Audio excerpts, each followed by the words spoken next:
With the midterms less than 90 days away, President Trump out west turning his economic speech into a blistering attack on progressive Democrat Abdul El-Sayed, just hours after he clinched a major victory in battleground Michigan. Abdul El-Sayed, lovely gentleman. He's a man of hate.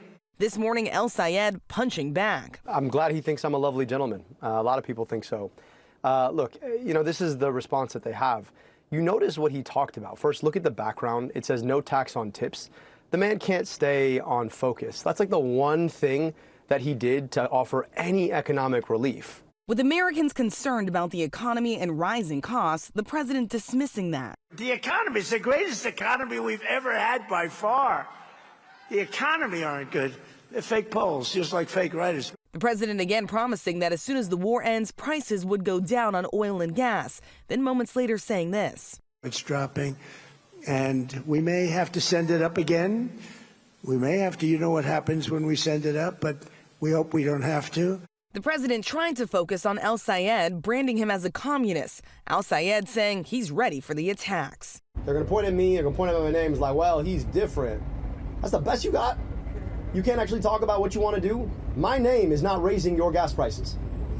My name is not taking us to war.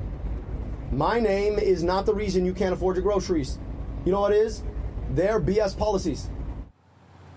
So El-Sayed will be running against Republican Mike Rogers. President Trump seemed to imply that having a progressive on the ticket would ultimately help Republicans. But of course, Democrats plan to put the frustrations that Americans have with his economic policies front and center in this midterm election, George. And Rachel, the White House is getting cagey about that Qatari jet that was sent to replace Air Force One.